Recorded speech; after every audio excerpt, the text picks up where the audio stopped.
Hello friends, आज हम लोग बात करने जा रहे हैं 17वीं बीपीएससी मेंस को लेकर।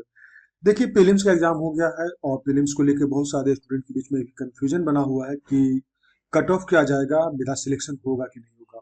तो दरअसल इन सब चीजों के बारे में भी सोचने का नहीं है। अगर किसी भी स्टूडेंट को, अगर गर्ल्स है तो उनको अगर 70 प्लस आता है तो वो अपना मेंस का प्रिपरेशन को कंटिन्यू रखें। उसी तरह से अगर 80 प्लस अगर किसी लड़के को आता है, बॉयज को आता है, तो वैसे में आप अपना मेंस का प्रिपरेशन को कंटिन्यू रखें। कट ऑफ क्या जाएगा ये हमेशा असमंजस का स्थिति बनाता है, कोई भी आपको एग्जैक्ट नहीं बताएगा और इसको लेके आपको ज्यादा सोचने की जरूरत नहीं। आपने जो बना दिया, अब उसमें कुछ भी बदलाव नहीं हो सकता है, तो आपको सोचने की जरूरत नहीं है। अगर 70 प्लस आता है लड़कियों का, 80 प्लस आता है लड़कों का, तो आप मेंस का तैयारी करना स्टार्ट कर दें। इसका मुख्य कारण है कि सबसे पहला चीज है कि आप मेंस अगर स्टार्ट करते हैं तो देखिए, आने वाला कोई भी एग्जाम अगर 70वीं में बाय द वे नहीं होता है तो क्या आपका अगला सिर्फ पीटी ही रिजल्ट को क्लियर करना आपके लिए रहेगा मकसद? नहीं। पीटी मेंस इंटरव्यू यानी आपको अगर फाइनल करना है तो आपको तीनों स्टेज से गुजारना पड़ेगा। उसमें सबसे महत्वपूर्ण स्टेज होता है मेंस, जो कि यही आपको रैंक दिलाता है। तो मेंस के लिए आपके पास समय बहुत कम मिलता है, ऐसे में आपको पहले से प्रिपरेशन होनी चाहिए। तो इस वजह से अगर रिजल्ट नहीं होता है तब भी आपको ये मेंस का प्रिपरेशन काम आएगा, और अगर रिजल्ट हो जाता है तब तो आप कह सकते हैं कि समय कम समय में आप ज्यादा आप आउटपुट निकाल सकते हैं। तो ये दोनों वजह को अगर हम लोग कंक्लूड करें तो इतना हमको समझ में आता है कि मेंस का प्रिपरेशन कंटिन्यू रखिए, समय को बर्बाद मत कीजिए, अल्टीमेटली नुकसान आप ही को होने वाला है। हम लोग इसमें बात करने जा रहे हैं कि बीपीएससी मेंस के लिए जो इंपॉर्टेंट पॉइंट्स है, मतलब हम लोग आंसर राइटिंग को हम लोग कैसे इफेक्टिव बना सकते हैं उसके बारे में बात करते हैं। चलिए स्टार्ट करते हैं। सबसे पहला चीज है इंट्रोडक्शन में हम लोग देखें तो हम लोग इसमें बात करें कि एक गुड आंसर लिखने के लिए, एक अच्छे आंसर लिखने के लिए क्या क्या चीज की जरूरत पड़ती है, उसके मेन पार्ट्स की बात करें तो हम लोग इसको 3 सेगमेंट में डिवाइड किए हैं, जिसमें पहला सेगमेंट हो गया हमारा प्री कंटेंट। प्री कंटेंट का मतलब हो गया कि आप जब आपके पास जब क्वेश्चन आता है तो आपके मन में किस प्रकार का सवाल आता है, आप क्वेश्चन को किस प्रकार से देखते हैं, उसके बारे में हम लोग डिस्कस करेंगे। सेकंड है कंटेंट। कंटेंट में हम लोग मुख्य रूप से 3 पार्ट में बात करते हैं, इंट्रोडक्शन, बॉडी पार्ट और फिर लास्ट में समरी हम लोग करते हैं। और तीसरा हो गया पोस्ट कंटेंट। पोस्ट कंटेंट मतलब हो गया जो मेरे पास नॉलेज है, जो मेरे पास इंफॉर्मेशन, जो कंटेंट है, उसको हम लोग प्रॉपर ढंग से अरेंजमेंट कर सके। इसी 3 बिंदु पे हम लोग बात करेंगे। सबसे पहले हम लोग बात करते हैं प्री कंटेंट का। जैसे ही आपके पास क्वेश्चन आता है, क्वेश्चन आप जब सेलेक्ट करते हैं कि हमको इस क्वेश्चन को लिखना है, तो उसके बाद में आपको ध्यान में रखने की जरूरत है इन सारे बिंदुओं पर। सबसे पहला, रीड क्वेश्चन केयरफुली। आपको क्वेश्चन को बहुत ही सावधानी पूर्वक पढ़ना है। उसके कई सारे पहलू होते हैं, क्वेश्चन कह क्या रहा है, उसके कई सारे मीनिंग्स होते हैं। तो आपको 1 बार 2 बार 3 बार भी अगर क्वेश्चन पढ़ना पड़े तो आप पढ़ने में झिझक नहीं करें। आपको 1 मिनट लगेगा समय, 2 मिनट लगेगा समय, लेकिन आप क्वेश्चन अगर पढ़ लेंगे उसके बाद आपको क्वेश्चन पढ़ने की जरूरत नहीं पड़ेगा। आपके माइंड में एक आंसर टाइप बन जाएगा, उसका अरेंजमेंट बन जाएगा और उसके सारे पॉइंट अपने आप कलेक्ट होना शुरू हो जाएंगे। क्वेश्चन को केयरफुली पढ़ना। दूसरा है कि क्वेश्चन को पढ़ने के बाद आपको इसका मीनिंग निकालना है कि क्वेश्चन डिमांड क्या कर रहा है, the demand of the question को आपको छांटना है।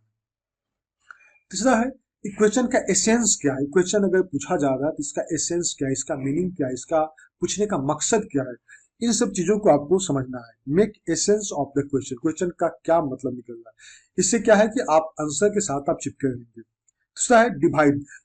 क्वेश्चंस अभी के समय जो क्वेश्चन आ रहे हैं वो एक ही क्वेश्चन में 2-3 क्वेश्चन टैग हो रहे हैं, मतलब उस क्वेश्चन का पार्ट्स और सब पार्ट्स इस तरह से डिवाइड किया जा रहा है। तो ऐसे में आपको ध्यान में रखना है कि क्वेश्चन का कोई भी पार्ट आपसे छूटे नहीं। उसके लिए क्या जरूरत है कि क्वेश्चन के आप प्रत्येक पार्ट को पढ़ें और आंसर में आप प्रत्येक पार्ट को आंसर करें। तो जो क्वेश्चन है उसको आप पार्ट्स में और उसको सब पार्ट्स में आप डिवाइड करें। नेक्स्ट बिंदु हम लोग देखें तो वो है never deviate from the core of the question. जो आपका आंसर है वो जो क्वेश्चन का जो कोर है, जो मूल बिंदु है, उससे भटकना नहीं चाहिए। क्योंकि जब आप लिखना शुरू करेंगे ना तो मेंस में एक फ्लो बन जाता है, आपको पता नहीं चलेगा, आप लिखते चले जाएंगे, 2 पन्ना लिख देंगे, 3 पन्ना लिख देंगे, आपका फ्लो बन जाएगा। लेकिन कई बार आप देखेंगे कि क्वेश्चन जो है कुछ कुछ हो रहा है, उसका मेन कंटेंट छूट गया। हम लोग उसके बारे में डिटेलिंग तो लिख दिए, लेकिन जो क्वेश्चन का जो सब पार्ट्स था उसके बारे में हम लोग मेंशन नहीं किए।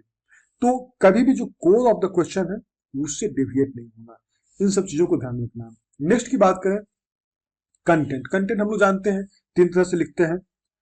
पहला हो जाता है, 3 पार्ट होता है उसमें कंटेंट में, इंट्रोडक्शन, दूसरा हो गया बॉडी पार्ट और तीसरा हो गया कंक्लूजन। इंट्रोडक्शन में हम लोग क्या, इंट्रोडक्शन में जनरली हम लोग अगर करंट का क्वेश्चन है तो कुछ करंट इंसिडेंट, कुछ घटनाएं उस पर लिख देते हैं, शुरू कर देते हैं। अगर पुरानी कुछ है तो हम लोग हिस्टोरिकल बैकग्राउंड को लेकर हम लोग कुछ करते हैं उसको, या फिर और भी हमको कुछ नया लगे तो उसको लेकर हम लोग कुछ अच्छे स्टेटमेंट के साथ हम लोग उसको इनिशिएट करते हैं, स्टार्ट करते हैं। या फिर कुछ ऐसे चीजों को लेते हैं जो कि उस क्वेश्चन के लिए उसका मीनिंग निकलता हो। तो इंट्रोडक्शन इफेक्टिव होना चाहिए, क्योंकि वही दरअसल कोई भी जो एग्जामिनर है क्वेश्चन को ही पढ़ता है, वहां से वो जज करना शुरू कर देता है कि स्टूडेंट का डायरेक्शन किस डायरेक्शन में जा रहा है। तो इंट्रोडक्शन इंपॉर्टेंट है। फिर हो गया बॉडी पार्ट। बॉडी पार्ट में हम लोग को ध्यान रखना है कि उसमें बहुत अच्छे से स्टेटमेंट को भी चुनना है, क्वेश्चन के पार्ट्स और सब पार्ट्स को भी ढंग से समझना है और उसके हिसाब से लिखना है। इसको क्लियर कट एकदम दिमाग में बैठा लेना कि उसका बॉडी पार्ट में मुख्य बिंदु कौन कौन सा आएगा। तीसरा है कंक्लूजन। कंक्लूजन की जब भी आप क्वेश्चन को आप एंड करेंगे, एक अच्छे नोट में एंड करेंगे, एक अच्छे पॉजिटिव माइंडसेट के साथ एंड करेंगे, एक अच्छे उम्मीद के साथ एंड करेंगे कि मतलब होपफुल माइंड आपका होना चाहिए। ऐसा नहीं कि कुछ कमियां अगर बताए हैं तो इसका दूर करने का भी एक उपाय हो सकता है, इसको दूर किया जा सकता है। मतलब पॉजिटिव माइंड सेट और उस कमियों को, उस समस्याओं को दूर करने का भी एक उम्मीद के साथ आपको कंक्लूजन करना है। उसके बाद में कुछ कीवर्ड्स वगैरह होते हैं जो कि आपको बहुत जगह से आपको मिल जाएंगे। कुछ कीवर्ड्स वगैरह मेरे द्वारा भी आपको प्रोवाइड किया जाएगा। कीवर्ड्स को आप आंसर में आप जहां था उसको ऐड करेंगे, उससे क्या है कि आंसर का इंपॉर्टेंस, उसका वैल्यू बढ़ जाएगा। नेक्स्ट बात करते हुए पोस्ट कंटेंट। पोस्ट कंटेंट में अगर मेरे पास सारा इंफॉर्मेशन आ गया, सब कुछ आ गया, अब है हमारा अरेंजमेंट। क्योंकि जब तक आप क्वेश्चन को ढंग से अरेंज नहीं करेंगे तब तक आपका आंसर इफेक्टिव नहीं माना जाएगा। तो जो कंटेंट हमारे पास है, हमारे पास सारा इंफॉर्मेशन है, सारा कलेक्शन है, सब कुछ पैटर्न भी समझ गए, लेकिन अरेंजमेंट हमारे लिए इंपॉर्टेंट है। अरेंजमेंट भी कैसे करेंगे, इन सब चीजों के बारे में हम लोग आगे आने वाले लेसन में हम लोग डिस्कस करेंगे। और जो भी स्टूडेंट है वो भी टेलीग्राम चैनल से जुड़ सकते हैं। हम लोग मेंस से रिलेटेड जो है मेंटरशिप हम लोग देंगे मेरे द्वारा। मैं अपने बारे में बता दूं तो मेरा नाम है निरंजन सुमन। मैं 60-62 बीपीएससी में, बिहार रेवेन्यू सर्विस में मैं आया था, और मैं टीचिंग प्रोफेशन से बहुत लंबे समय से जुड़ा रहा हूँ। अनअकैडमी पे एवं अन्य टीचिंग प्लेटफॉर्म पर पढ़ाई, यूट्यूब पे भी बहुत पहले से क्लासेस वगैरह चलते रहा था। तो मैं जुड़ा रहा हूँ और मैं चाहता हूँ कि आगे भी मैं जुड़ा रहूँ। तो इसलिए जरूरी है कि आप सभी से जो क्वेश्चन का पैटर्न या आप सभी का जो पॉइंट ऑफ व्यू होता है उसको भी मैं लेते हुए कंसिडर करूं। मेरा जो एक्सपीरियंस है और मेरा जो नॉलेज है वो मैं आप लोग तक पहुंचा सकूं, और इससे आपको डेफिनेटली फायदा होगा। तो ये टेलीग्राम चैनल से आप जरूर जुड़ो। तो thank you, thanks for watching. मिलते हैं हम लोग अगले वीडियो में।